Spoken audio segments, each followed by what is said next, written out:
It is harder to do satire for the sole reason of that it's a little bit tense out there. You know, there have been families that have been, there have been family feuds and people and divorces and even families disowning their own children because of political differences. So it's no wonder that maybe comedy will not be welcomed right now. I think it's more social than anything else. There are people who say sometimes things get too serious for satire. Well, yes, it is very difficult to carry on your show and make people smile when there's too much tension, too much violence, and too much panic in the air. I think people, to accept satire, they need to be relaxed. If there is a mood of panic and anger, it makes you accepting logic, let alone satire, a very difficult task.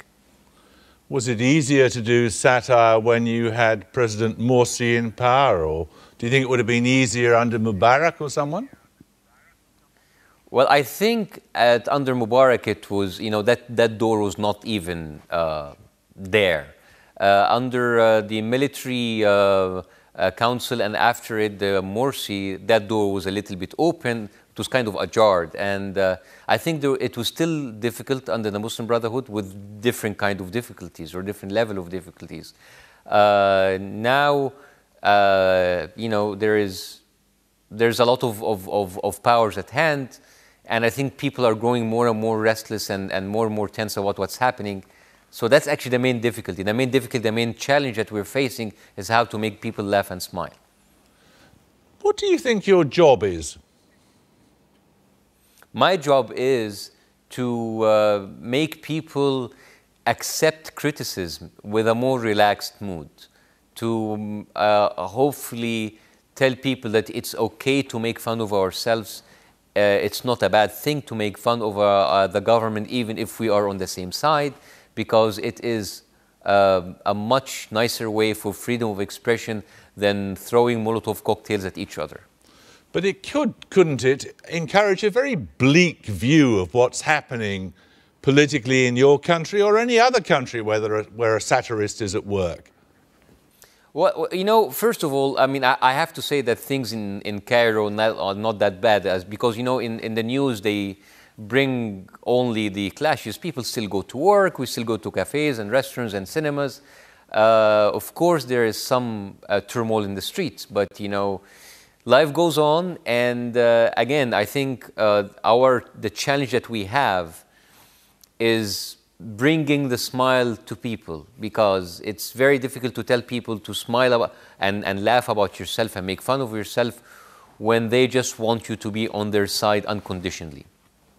Is it a smile that's based upon despair or jaundice, or is it a smile that's based upon optimism about the future?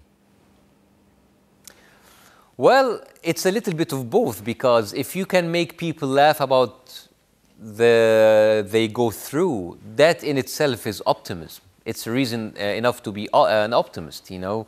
But if there are certain people in the media or certain people in the you know, in the political scene that don't even want that to happen, that doesn't give a good outlook. So I think you need to continue to pound and press on that point that we need to make fun of everything, even the things that we're worried about. That is a step forward. You're an optimist, are you? I have to be an optimist, and you know, or else I couldn't. I would be a very sad soul in front of TV when the cameras roll. So I have to. Politically, what do you think is going to happen in your country? This is a question for the ages, sir, because for the past 3 years, if anything that I have learned in my country, that Egypt is quite unpredictable. We have been I always say that we have been the soap opera of the world. There's always something dramatic happening in this country. You have a president, now you don't have a president. You have a political power, now it's gone. I mean, we are very impressive. So I think we are going to continue to surprise the world and provide really good material for the news bulletins all over the world. Thank you very much. Thank you.